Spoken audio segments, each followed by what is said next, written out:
Good morning, Franklin Foxes. What a great day for Wake Up with Coach Day 6. That's a big 2 hands, 6. I can only use 1 hand here, that's 5. We need 6, so 6. I am so excited. I thought today we ought to check on Frank. Because Frank has been waiting forever to have the kids come back. And you know, you can almost tell there is a missing inside this building. And we feel sorry for Frank. Yes, right, Frank. You're a good guy. You're doing such good things. You stay good, Frank. That's right.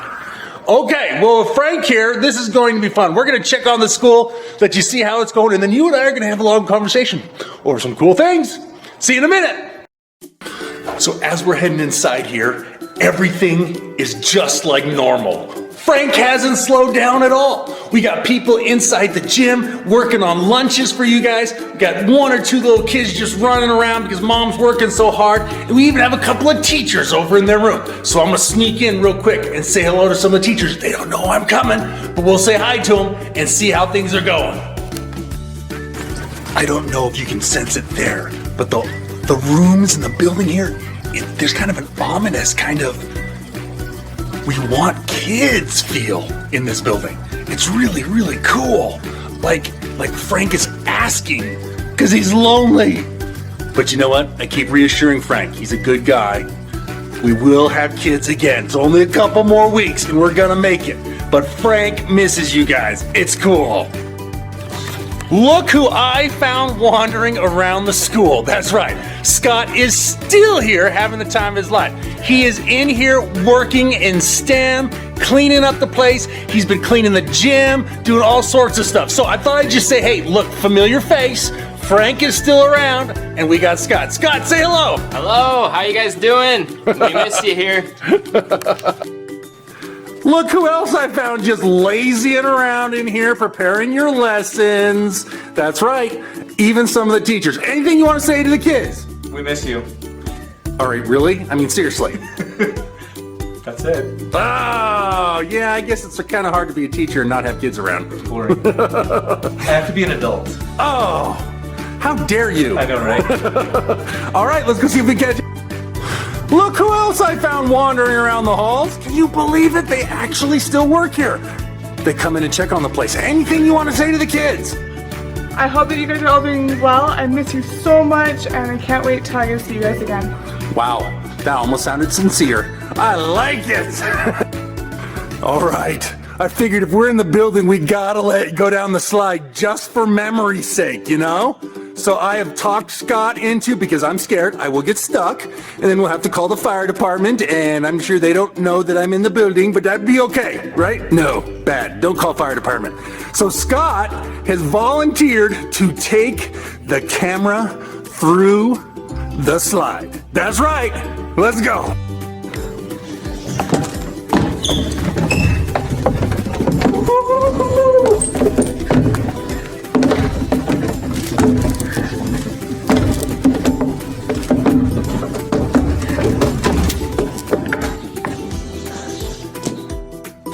All right, you can probably guess where I'm at. That's right, we are in here with our Franklin family. Just wanted to make sure you got a chance to see everybody's doing so well. Still having a good time. Oh, look, he came out to say hi. Isn't that so nice? Look at the bottom one. Oh, look at them all. They're all up and moving. This is awesome. And look, the rats are up to say hello. Do you know what happened while you were gone? That's right. Right there. We got tons and tons of babies. That's right. And they are active and moving all while you've been gone. Even all the birds are out chirping and singing this morning. Look at that. Everything's as normal. Oh, look, we're going to get ourselves a little bit of breakfast over here. See that breakfast? I love it. Oh, and singing away. Good, guys. That's awesome. And even Pinky's up and moving this morning. A little bit. I guess when you pull out the camera, Pinky doesn't move very much anymore. But Pinky's in there. Still doing great. Isn't that fun? That is so cool. And look, our turtles are up and moving. He came up to say hi. Oh my goodness, look at them go. They are so cool. man, that is awesome. He's like, I'm going to get a drink. I'm getting a spot of air, then I'm going back down. Yeah. You know, I was feeling a little homesick too. So I had to go over and just sit down next to Trudy's office just so I could remember what it was like to have kids sit outside our office. It is so sad. Oh, I'm so sorry. Wait a second. I am glad nobody's outside my office right now. It's never good to be outside my office. Well, unless you're doing something really cool. And then I love having you sit outside my office. Look at this. Frantically working for lunches. You guys are so awesome. Look at them go. They are getting everything ready for the lunch bags. You hand it out here in just about 30 minutes. Holy cow, they're cutting bread and everything. Uh-oh, this is too much. Look at your hand. Your food is handmade. No McDonald's here, guys. This is all straight goodness out of love. That was fun. Thanks so much for going with me around the building. Everybody here is missing you. And all the people are at home, like your teachers and other people, they are missing you too. It's just not the same doing it over a camera or over a computer screen. We love seeing you in person and love seeing your personality. But today I want to spend a little bit of time talking about something that has become very, very important to me and something that could really help you for the next couple of weeks. So in order to do this, I'm going to go over to our chalkboard. I am right here in my office right now, and over on my little whiteboard is some information that I want to share with you about a study that I found about how information about one's past, their history, can strengthen them against any adversity. Let's go check. March 15th, 2013, 7 years ago, the New York Times published an article written by Bruce Feiler. It was called The Stories That Bind Us. Now, this is a great article, and you ought to have the opportunity to take a look. The article was centered on how do we help families and kids really weather the hard, challenging times of. In the early 1990s, a doctor by the name of Dr. Marshall Duke, a psychologist in Emory University, wanted to figure out how best to help kids overcome really hard trials in their life. So he created a questions. These questions were all centered around the importance of teaching kids their genealogy, where they came from, and their ancestry. Do you want to know what the coolest part about it is?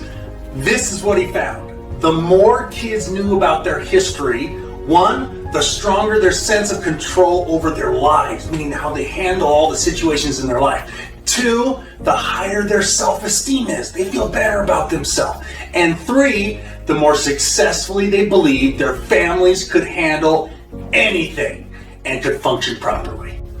So, Dr. Duke went out beginning of 2001, beginning of that year, and went around and asked about 4 dozen different families about, and he even did a video recording of them sitting down at the dinner table and asking some of these questions. But he gave them a list of about 20 questions. Questions like, do you know where your grandparents grew up? And do you know where your mom and dad went to high school? And do you know where your parents met? I mean, just simple questions like that. And the most amazing part is he found that the kids that understood and knew about that history weathered the challenges better. Now, the craziest thing happened later on that year in 2001. As you can remember, 9/11 happened, and that is a huge, full, stressful environment. So he went back out to those families and those kids, and he redid questions, things like that, and he compared them to the studies, the psychological studies that he had them do, things like that. Essentially, this is what he found. Once again, the ones who knew more about their families proved to be more resilient, meaning they could moderate the effects of stress. The answers have to do with the child's sense of being a part of a larger family. Here's some recommendations from Dr. Duke. He recommended that parents pursue similar activities with children. Any number of occasions would work to build that sense of history. You could do holidays and vacations and big family get-togethers, even a ride to the mall. The crazier the family's tradition, he said, the more likely it is to be passed down. He mentioned his family customs of hiding frozen turkeys and canned pumpkins in the bushes during Thanksgiving so their grandkids would have to hunt for their supper like the Pilgrims. These traditions, he says, became a part of the family. Decades of research have shown that most happy families communicate effectively. But talking doesn't mean simply talking through problems, as important as that is. Talking also means telling a positive story about yourselves. When faced with a challenge, happy families, like happy people, just add a new chapter to their life story that shows them overcoming the hardship. This skill is particularly important for children, whose identity tends to be locked in during adolescence. So the sooner and the younger they do this, the stronger it will be as they get older. The author wrote, if you want a happier family, create, refine, and retell the story of your family's positive moments and your ability to bounce back from the difficult ones. That act alone may increase the odds of your family will thrive for many generations to come. I want to tell you a little bit of story about my grandfather. Now, this is my dad's dad. Grandpa, who I got to be named after, he was a machinist. He loved to build things with his hands, and he was amazing. He owned the Young's Machine Company in Monticello, Utah. I remember as a little kid growing up and going out to Monticello and getting out of the van, that big gigantic van we had with my 8 brothers and sisters. And as we climbed out of this van, Grandpa was always waiting right there on his front doorstep. And as we walked up, he would always say to us, "Can you see the horse head on the mountain?" And I was like, "No." But all my brothers and sisters would turn around, they would look right up at that mountain, and they would say, "Yes, I can see it." And I was still going, "Oh my goodness, I cannot see this horse head. What is he talking about?" Every time we would get out of that car and go up and see him, he would say, "Don't worry, Daryl. When you need to see it, you'll see it." But it drove me crazy. I never got the chance to see it. And then one day, sure enough, as life happens sometimes, my grandfather passed away. And we went out there for his funeral. Now, I got a chance to be one of the pallbearers. That means the guy who carries the casket for my grandpa. And as we were carrying him out to the Monticello graveyard, and we put him right down there, I was in the front. And I remember turning around, and for the first time in 30 years, I just screamed it out. I was like, "I can see it!" And right there on the mountain was the horse head. And my family just started laughing, and it was, can you picture me yelling it out like, "I can see it!" right at a funeral. Probably didn't go over very well with everybody, but I finally got to see it. And it was one of the greatest memories I have of my grandpa, who never once gave up on me and always encouraged me and never put me out. But I finally got to see it. Now, I'm not letting you wait 30 years. I want you to be able to see that horse head. I have never been back to Monticello, but to this day, I know exactly where it's at. Can you find it? Now, my challenge for you, I want you to go and do that with your mom and dad and your family right now. Brothers and sisters, everybody. Go make some traditions. Go do something new as a family. You are stuck together. You might as well do something fun. Go out and play a softball game. Decide that every night before you go to bed you're going to play a card game. I don't know what it is. Do something together as a family and talk about your family history. I guarantee you, I'm going to give you like a list of 20 questions that you can go and ask mom and dad. Find out some of this really cool information. Find out the stories behind why mom and dad met, or how they met, or when you were born, or what the day was like when you were born, or a million stories that you can learn about family. The good and the bad. As you learn them, they will make you stronger so that you can weather kind of a stressful time right now. So go grab mom and dad, sit down, have a wonderful, because look at all the baby pictures, all that other cool type of stuff, and go have a good conversation. I think you're going to find you're really going to like it. This has been fun. I'll see you tomorrow morning, bright and early. See you.